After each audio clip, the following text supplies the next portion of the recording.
안녕하세요. 건강경제학 윤홍일입니다. 안녕하세요. 아나운서 김어림입니다. 네. 최근에요. 날씨가 굉장히 따뜻하다고 또 가끔 좀 덥다고 그렇죠. 들어주지 않으셨어요? 그렇죠. 여름이 금방 다가올 것 같다라는 생각이 드는데 가는 봄이 아쉬워요. 네, 맞습니다. 네. 또 그러다 보니까 사실 여름하면 노출의 계절이잖아요. 네. 다이어트 시작하려는 분들 정말 많을 것 같아요. 그래서 그런 분들 비만, 네, 비만. 비만이 고민인 분들을 위해서 오늘 또 준비를 해봤죠. 네, 비만은 이제 단순한 아름다운 미의 개념에 떠나서 질병의 개념으로 건강과 직결돼서 인식하기 시작했습니다.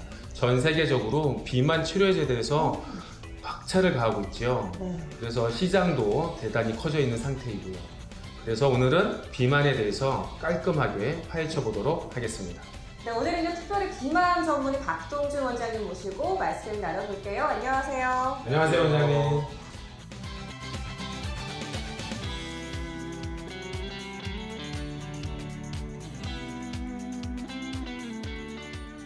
네, 오늘은 저희가 비만에 대해서 알아보기로 하였습니다. 그러면 정말 건강한 다이어트, 이상적인 다이어트는 무엇일까요? 이상적인 다이어트. 아무래도 좀 요요가 없어야 될 것 같아요. 그렇죠. 가장 고민하시는 게 그거잖아요. 내가 열심히 힘들게 뺐는데 다시 살이 찌어오르는 거. 빼는 거 어려운 게 유지하는 거죠. 정말 짜증나죠. 그리고 여성분들이 가장 싫어하시는 거. 얼굴살, 가슴살 먼저 빠지는 거. 네. 마음 아프게 그런 그렇죠. 말씀을. 이런 거는 여기서 찝어줘야. 네, 정확히 짚어주시네요. 네.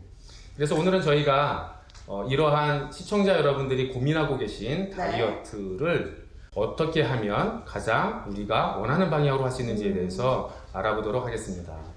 원장님, 요즘은 저희가 비만을 미의 개념이 아닌 질병 개념으로 보고 있잖아요. 그렇다면 비만이라고 하는 것에 대한 기준이 있지 않을까요? 보통 비만의 기준은 BMI, 신체 질량 지수, 이것을 기준으로 많이 얘기를 하는데요. 요즘은 그 기준 자체가 많이 흔들리고 있습니다. 전반적으로 뭐 신체 상태나 아니면 뭐 비만 상태 이런 것들이 다 사회에 따라 변화오고 있는 만큼 그 기준을 딱 끊어서 얘기하기가 점점 쉽지 않게 되어가고 있거든요. 예를 들어 비만과 사망률 간의 관계를 연구한 코호트 조사에 따르면은 23에서 27 정도, 그러니까 25부터 27 정도까지는 사실 과체중 범위에 속하거든요. 그렇죠. 네, 근데 그 범위에 있는 사람들이 사망률이 가장 낮게 나타나 있는 결과도 있고요. 그러니까 어디를 하나를 딱 끊어서 얘기하기는 사실 쉽지 않는 범위라고 볼 수 있습니다. 그렇죠. 우리가 운동하는 센터 가거나 병원 가면 다 하나씩 잡고 측정한 다음에 우리의 BMI가 얼마다. 그래서 그거에 대한 기준이 가장 내가 비만이다 아니다를 측정하는 걸로 인식되어지고 있는데 그거에 대한 기준도 다시 재설립돼야 될 것 같네요. 그죠? 그렇네요. 네. 그러면 원장님, 우리가 비만이 오면 어떤 질병으로 갈 수 있을까요? 비만은 여러 가지 대사질환과 굉장히 관련성이 많습니다. 고혈압, 당뇨, 뇌혈관 질환, 우려성 심부전, 우울증, 관절염, 관절염까지. 관절염까지. 요통이나 이런 것도 많이 관련이 있고요. 그렇죠. 체중이 많이 나가면 허리가 많이 아파요. 네, 지금 원장님 말씀하신 것처럼 우리가 비만이 되면 심혈관계 질환과 각종 성인병에 노출이 되는 거라는 거니까 우리가 비만 치료는 정말 잘 해야 될 것 같아요.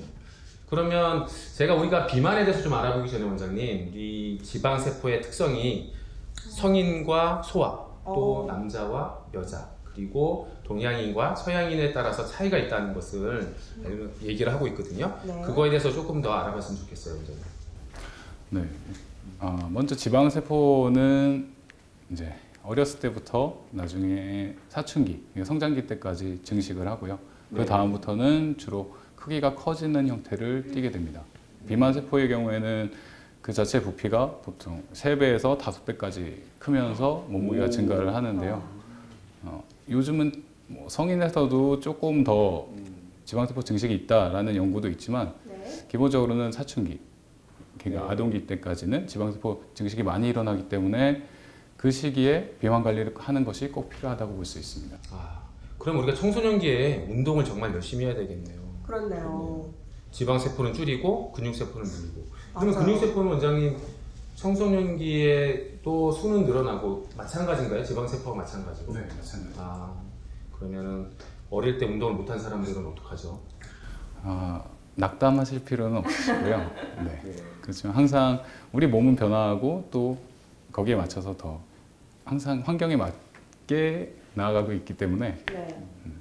뒤에 늦었다고 생각하는 때가 가장 빠른 때입니다. 지금 바로 시작해 주세요. 그럼 원장님, 남자하고 여자 차이는 좀 어떨까요? 남자는 복부 지방, 그러니까 내장 지방이 많이 발달하기 쉬운 타입이고요. 여자는 피하 지방이 잘 발달하기 쉽습니다. 아,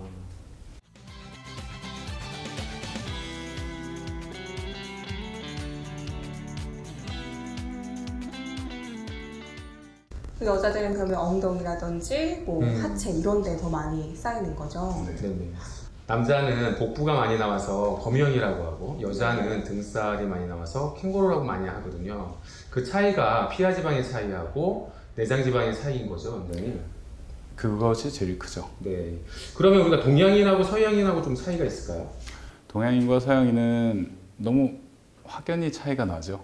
일단 서양인의 경우 비만 형태는 얼굴에서부터 아래로 내려올수록 더 커지는 형태로 나타납니다. 여성형처럼 피하 지방이 많이 발달을 하다 보니까 살이 붙는 순서도 엉덩이 그리고 허벅지 이쪽에서부터 나중에 복부 쪽으로 올라오는 형태를 띠고 있고요. 서양인이요? 네. 네네.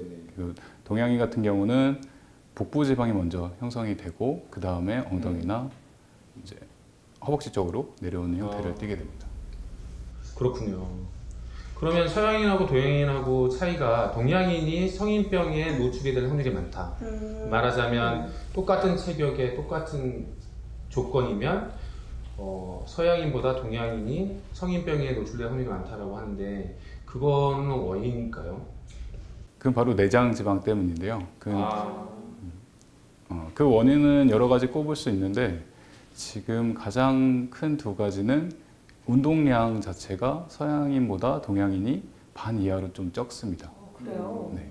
그리고 탄수화물 위주의 식단이 많다 보니까 저희 동양인들은 면이나 쌀 종류를 굉장히 좋아하죠. 네. 그 탄수화물은 영양소 중에서 가장 지방으로 변하기 쉬운 성분이거든요. 그것들을 과도하게 섭취하게 되면은 중성지방으로 변해서 그것이 내장지방에 쌓여서 결국 거미형 그런 몸매를 가지게 되는 겁니다. 네. 그러면 동양인들은 내장에 지방이 많이 쌓이고 그리고 혈관에 많이 쌓이고 따라서 혈관에 지방이 많이 쌓이게 되면 심혈관 질환과 고혈압 당뇨가 많이 오게 되고 그리고 서양인은 세포 자체의 크기가 많이 증식을 하게 되고 하체부터 비만이 많이 온다 이런 말씀이신 거죠? 네. 그런데 다이어트도요. 사실 그때그때 유행하는 게 있어요. 네. 뭐 황제 다이어트. 황제 다이어트 그리고 또 덴마크 다이어트, 원푸드 다이어트, 다이어트 종류도 네. 굉장히 많더라고요. 요즘에도 또 디톡스 다이어트 맞죠. 다이어트 종류가 굉장히 많은데 그 다이어트 종류에 대해서 조금 더 자세히 알아보면 뭔가 조금 더 우리가 다이어트 하는 데 도움이 되지 않을까 싶어요. 네, 시청자 여러분께 원장님 유행하는 다이어트의 특성과 장단점을 좀 알려주시고 네. 우리가 주의해야 할 점을 좀 알려주시면 좋을 것 같아요. 원푸드 다이어트는 어떻게 하는 게 가장 이상적일까요?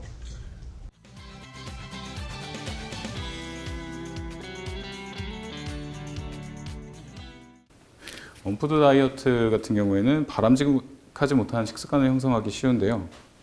장기간의 열량을 과도한데 그걸 충분하게 채우지 못하니까 근육 손실이 일어납니다. 근육 손실이 일어나면은 우리 기초 대사량은 떨어질 수밖에 없거든요. 그런 또 마찬가지 체지방 감소로 인해서 무월경이나 불면, 부종이나 저혈압, 빈혈 이런 것들이 올 수 있고요. 장기적으로 했을 때는 뭐 골다공증 이런 것 위험에도 많이 노출이 되어 있습니다. 성장기 아이들은 원푸드 다이어트 하면 영양 결핍이 올 것 같고요. 그러게요. 그리고 요령이신 분은 골다공증이 와서 넘어지시면 부러지실 것 같네요. 조심하셔야 될 것 같아요. 이래나 저래나 정말 네. 추천을 해드릴 수가 다이어트는 없는 아닌 것 같고. 다이어트죠. 네. 그리고 황제 다이어트하고 덴마크 다이어트는 좀 성격이 비슷하지 않나요, 원장님?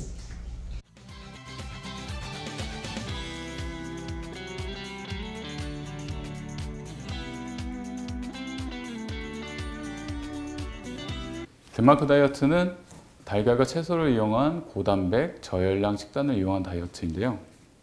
보통 2주를 시행하게 됩니다. 이거는 근데 한 끼라도 계획된 식단에서 벗어나 식사를 하면은 네. 다시 처음부터 시작하는 게 룰이고요. 근데 식이요법 후에도 탄수화물을 먹으면 안 됩니다. 단백질을 주로 섭취하기 때문에 케톤이 많이 형성이 되는데요.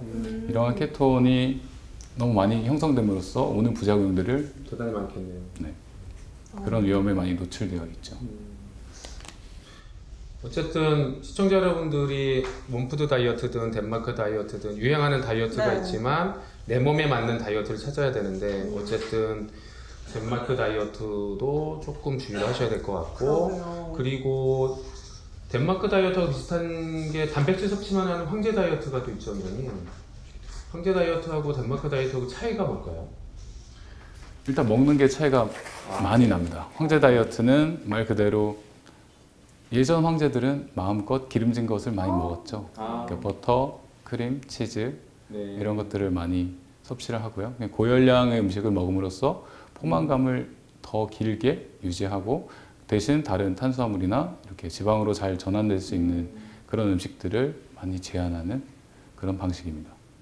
그럼 황제 다이어트하고 고지방 다이어트 요즘 한참 말이 많은 그렇죠. 유사성이 좀 있겠는데요? 고지방 다이어트랑도 유사성이 많죠. 네. 고지방 다이어트는 아직 논란이 많이 있는데요. 사실 너무나 확연하게 보이는 거는 LDL의 증가의 위험이 굉장히 높습니다. LDL은 우리 몸속에 있는 안 좋은 지방, 그렇죠? 그렇군요. 네. 우리 몸에서 질병을 만들어낼 수 있는 지방이 LDL이고 HDL은 우리 몸에서 좋은 역할을 하는 지방이 HDL입니다. 근데 LDL이 생긴다니까. 정말요. 그러면 결론적으로 요즘 핫한 이 다이어트 방법을 원장님께서는 별로 추천하진 않는다는 말씀이시죠? 네, 그렇습니다. 네, 그런데 사실 우리가 다이어트를 하다 보면요 건강기능식품을 또 많이 찾게 되거든요. 근데 종류가 정말 많아요, 그죠? 네, 유명한 거 많습니다. 주로 무슨 커트, 리즈, 비포 뭐 해서 네네. 나오는 것들. 요즘 시청자 여러분들께서 관심이 많으시고 홈쇼핑, 인터넷에도 판매가 많잖아요. 맞아요. 그래서 우리 시청자분들이 그런 거에 대해서는 어떤 성분이 들어서 어떻게 작용을 하는지도 궁금해하실 것 같고요. 그리고 주의할 점이나 또 맞아요. 우리가 어떤 분들은 복용하지 않는 게 좋으신지 이런 중요하죠. 것들이 중요할 것 같습니다. 주로 대표적인 것이 가르시니아나 아까 네. 얘기해 주신 모땡 커트. 그거는 알로에 전잎으로 만들어진 거고요. 네. 키토산이나 카테킨 이런 종류 여러 종류들이 있는데 가르시니아는 인도 남서부에서 자라는 가르시니아 캄보지아라는 열매 껍질에서 추출한 물질을 말하는데요. 네. 이 열매 껍질에는 HCA가 많이 들어있는데요. 이 HCA는 체내에 들어온 탄수화물이 지방으로 합성되는 것을 억제합니다. 밀가루 음식을 먹은 거를 지방으로 바뀌는 거를 막아주는 거. 획기적이네요. 획기적인데 완벽한 건 없죠. 완벽한 게 없구나. 작년 9월에 한국보건의료연구원에서 분석한 결과에 따르면 호흡 곤란이나 안구경련, 두통, 메스꺼움 등 부작용 사례가 많이 나오고 있어서 조금 주의를 기울이셔야 하고요. 또 간 손상이나 심장 질환이 나타나는 사례도 있어서 안전성에 의심이 생겼기 때문에 식약처에서 건강기능식품 그대로 인정해도 좋을지에 대해서 재평가하는 과정이 있습니다. 그러니까 식약처에서는 가르시니아 캄보지아에 대해서는 적정 용량과 복용해야 될 기준에 대해서 다시 정립하고 있다는 말씀이시네요. 네, 그렇습니다. 네, 그리고 또 다른 건강기능식품의 또 성분들이 있을 것 같은데 어떤 게 있을까요? 네, 녹차에서 나오는 카테킨 성분이 또 있죠, 원장님?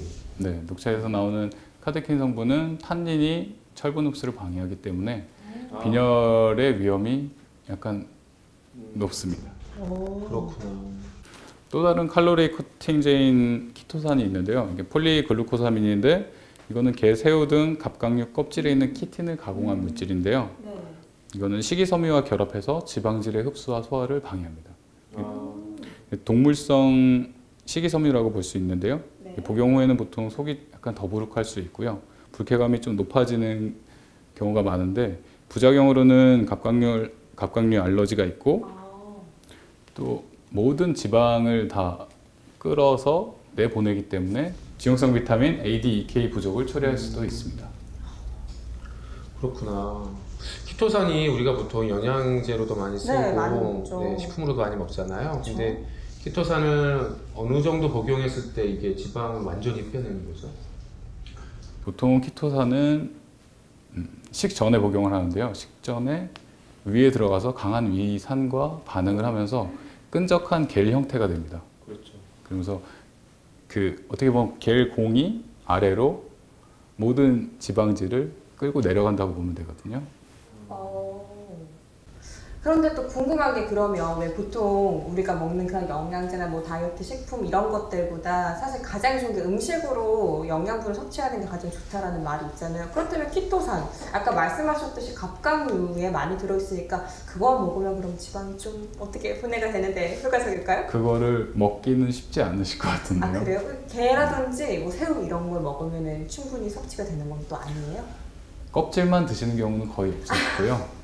거의 대부분 살을 같이 드시기 때문에 다이어트에는 크게 도움이 되지 않을까, 않지 않을까 생각됩니다.